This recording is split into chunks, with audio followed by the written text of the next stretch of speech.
আসসালামু আলাইকুম। একটি সুন্দর দিনের শুভেচ্ছা আপনাদের সবাইকে।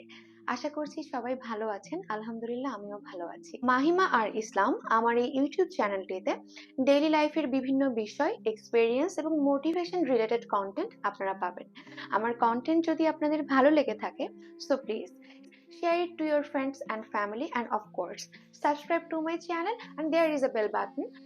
আপনারা সেই বেল বাটনটিকে ক্লিক করে রাখতে পারেন যাতে ভিডিও আপলোড হলে তার নোটিফিকেশন আপনাদের কাছে চলে যায়। আমি আশা করব আমার এই পুরো জার্নিটাতে আপনারা আমার সাথেই থাকবেন। চাইলে আমাকে ফেসবুক পেজ মাহিমা আর ইসলাম ব্লগস এবং ইনস্টাগ্রাম থেকে ফলো করতে পারেন।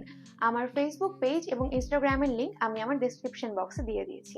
আজ আমি আমার জীবন থেকে পাওয়া কিছু গুরুত্বপূর্ণ অভিজ্ঞতা আপনাদের সাথে শেয়ার করব এবং আশা করছি আমার সেই অভিজ্ঞতাগুলো আপনাদের কাজে লাগবে। তো চলুন শুরু করা যাক।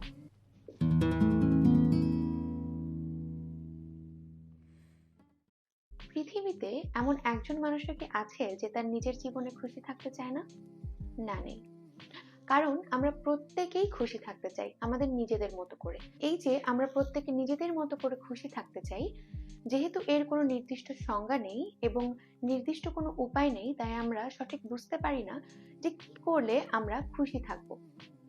অনেকের মনে হয় আমার যদি একটা অনেক সুন্দর বাড়ি থাকতো তাহলে আমি খুশি থাকতাম। অনেকের মনে হয় আমার যদি একটা এই ব্র্যান্ডের গাড়ি থাকতো তাহলে আমি খুশি থাকতাম। অনেকের মনে হয় আমার যদি খুব ভালো একটা জব থাকতো তাহলে আমি খুশি থাকতাম। আবার কেউ ভাবে আমার যদি অনেক বেশি টাকা থাকতো তাহলেও আমি খুশি থাকতাম। এই একটি ব্যাপারও কিন্তু আপনাকে আসলে শেষ পর্যন্ত খুশি রাখতে পারবে না। কারণ মানুষের চাহিদা প্রতিনিয়তই বাড়তে থাকে। যখন আপনার একটি বাড়ি হবে তখন আপনার মনে হবে আমার তো একটি বাড়ি হয়েই গেছে, এবার যদি আমার আরেকটা বাড়ি থাকতো তাহলে বোধহয় আমি খুশি থাকতাম। একটি বাড়ি দিয়ে আমি একেবারেই খুশি না। এবং যার প্রত্যাশিত ব্র্যান্ডের গাড়ি আছে, পরবর্তীতে যখন নতুন একটি ব্র্যান্ডের গাড়ি আসবে তার মনে হবে না না, আমি এই পুরোনো মডেল নিয়ে খুশি না, আমি নতুন ব্র্যান্ডের গাড়িটা পেয়ে খুশি হব। তারপর যার একটি জব আছে, সে আগে মনে করতো সেই জবটা তার জন্য ভালো, ভাবছে না, সোসাইটিতে এই জব দিয়ে আমার সম্মান খুব একটা বাড়ছে না, আমার আরো একটা ভালো জব দরকার। কেউ ভাবছে এই পরিমাণ টাকা আগে ঠিক ছিল কিন্তু এখন ঠিক নেই, আমার আরো আরো বেশি টাকা দরকার। তাহলে কি এই সবকিছু শেষ পর্যন্ত সত্যিই আপনাকে খুশি রাখতে পারবে? না, এই কোনো কিছুই আপনাকে খুশি রাখতে পারবে না। এখন কি আপনি ভাবছেন তার মানে কি, তাহলে কি আমি জীবনে কখনোই খুশি থাকবো না? বিষয়টা সেরকম নয়। আপনি অবশ্যই খুশি থাকবেন। খুশি থাকার জন্য এত কিছুর প্রয়োজন হয় না। খুশি থাকার জন্য জীবনের ছোট ছোট কিছু সূত্র আছে, যেগুলো আপনি যদি মন থেকে বিশ্বাস করেন এবং মেনে চলেন, তাহলে অবশ্যই আপনি আপনার পুরো জীবন ধরে খুশি থাকতে পারবেন। প্রথম যে বিষয়টা আমি বলবো তা হচ্ছে নো এক্সপেকটেশন। জীবনে কোনো এক্সপেকটেশন রাখা যাবে না। সেটা হতে পারে কোনো ব্যক্তির থেকে কিংবা কোনো বিষয়ের থেকে। সেই ব্যক্তিটি হতে পারে আপনার কাছের মানুষ কিংবা এমন কোনো মানুষ যার থেকে আপনি এক্সপেক্ট করতে পারেন বলে আপনার মনে হয়। কিন্তু না, কোনো কিছুর থেকে কারোর থেকে কখনো কোনো কিছু এক্সপেক্ট করবেন না।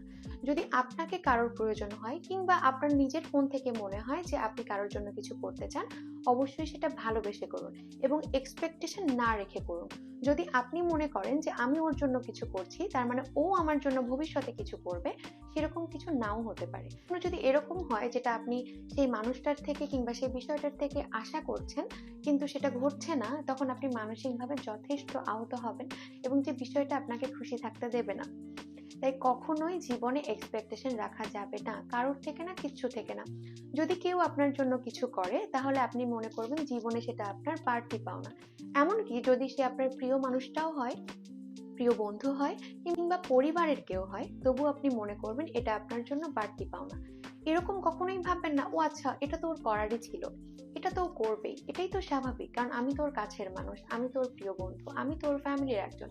না, এরকম কখনোই ভাবা যাবে না। কারোর থেকে কিচ্ছু আশা করা যাবে না।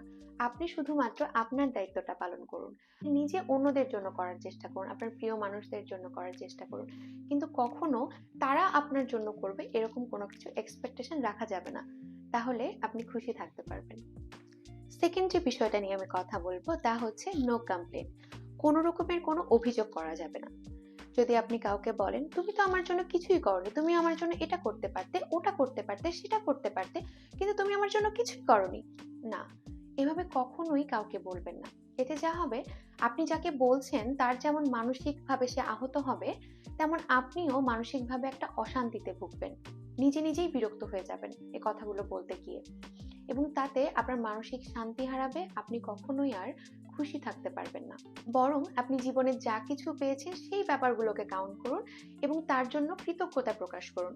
এতে যা হবে, আপনি মানসিকভাবে শান্তি পাবেন, আপনার মধ্যে একটা পজিটিভ ব্যাপার তৈরি হবে যে ব্যাপারটা আপনাকে খুশি রাখতে সাহায্য করবে। থার্ড বিষয়টি হলো বি রেসপন্সিবল। আপনি কি কখনো চিন্তা করে দেখেছেন আপনি একজন দায়িত্বশীল মানুষ কিনা? আপনার দায়িত্বগুলোকে আপনি সঠিকভাবে পালন করছেন কিনা?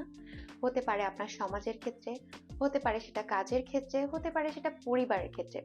সব জায়গাতে যেখানে যতটুকু প্রয়োজন, যেখানে আপনার যেমন দায়িত্ব, সেই দায়িত্বগুলোকে আপনি সঠিকভাবে পালন করতে পারছেন কিনা, এই ব্যাপারটা কিন্তু খুবই গুরুত্বপূর্ণ। যখন আপনি আপনার দায়িত্বগুলোকে সঠিকভাবে পালন করবেন, তখন কিন্তু আপনার মনের মধ্যে এক ধরনের শান্তি তৈরি হবে, আপনার আত্মবিশ্বাস বেড়ে যাবে এবং এই ব্যাপারটা আপনাকে খুশি থাকতে সাহায্য করবে। ফোর্থ যে ব্যাপারটা নিয়ে আমি কথা বলবো তা হচ্ছে speak less, be a good listener. হ্যাঁ, আপনাকে খুব ভালো একজন শ্রোতা হতে হবে। আমরা প্রত্যেকেই কথা বলতে ভালোবাসি। আমরা প্রত্যেকেই চাই যে আমার কথাটা শেষ হবে, তারপর আমি আরেকজনেরটা শুনবো।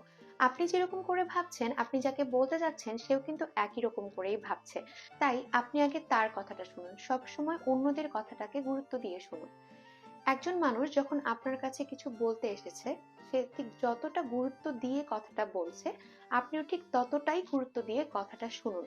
হতে পারে আপনার মনে হলো ব্যাপারটা ততটা গুরুত্বপূর্ণ নয় যতটা গুরুত্ব দিয়ে আপনাকে সে বলছে। টপিকটা যেরকমই হোক না কেন, তা আপনি গুরুত্ব সহকারে শোনার চেষ্টা করুন। প্রয়োজনে সেই বিষয়ে তাকে সাহায্য করুন। এতে যা হবে, সেই ব্যক্তির সাথে আপনার সম্পর্কে এক ধরনের বিশ্বাস তৈরি হবে এবং আপনার মনের অস্থিরতা কমে আসবে।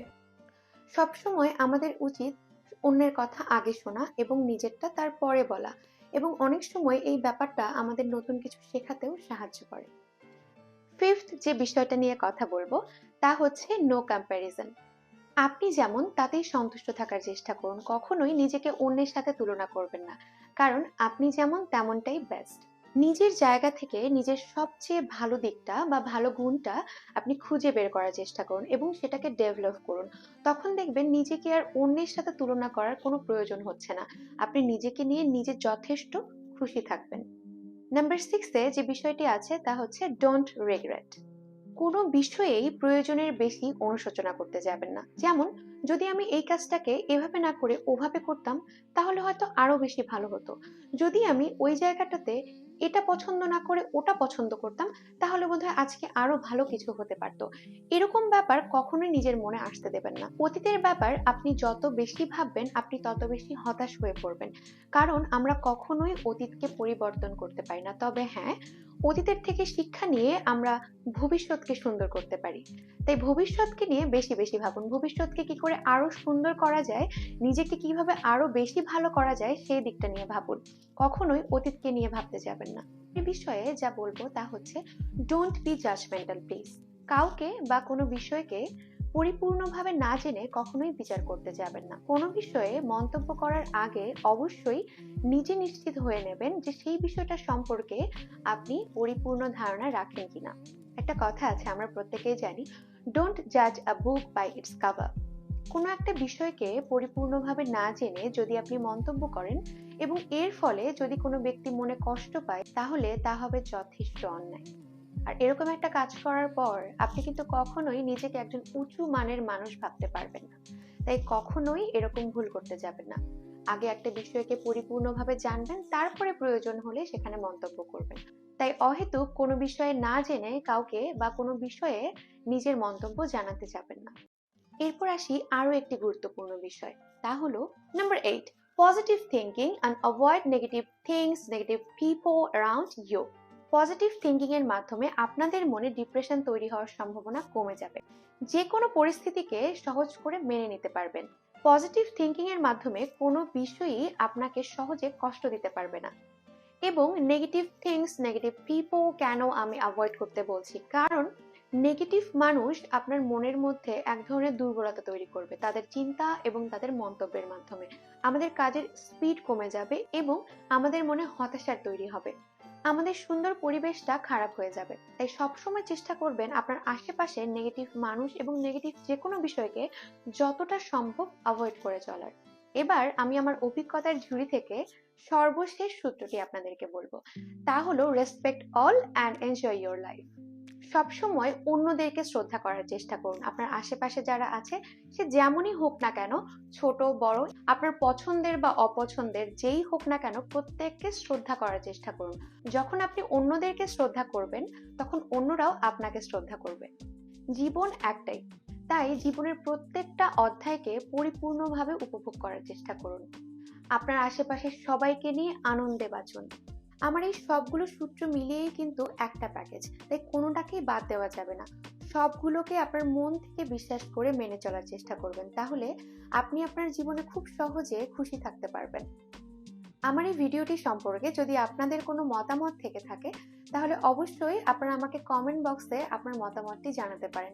এছাড়াও আপনারা আমাকে ইমেল করতে পারেন, আমার ইমেল অ্যাড্রেস আমার ডেসক্রিপশন বক্সে দেওয়া আছে। আমার আজকের ভিডিওটি যদি আপনাদের ভালো লেগে থাকে তাহলে আপনারা আপনাদের পরিচিতদের সাথে আমার এই ভিডিওটি শেয়ার করতে পারেন, তাহলে তাদের জীবনেও তারা খুশি থাকার উপায়গুলো হয়তো খুঁজে পাবে। নিজের এবং আপনার প্রিয়জন যারা আপনার আশেপাশে আছে তাদের প্রত্যেকের খেয়াল রাখবেন। ভালো থাকবেন, আপনার জীবন মঙ্গলময় হোক। পরবর্তী ভিডিওতে আবার দেখা হবে। আল্লাহ হাফেজ।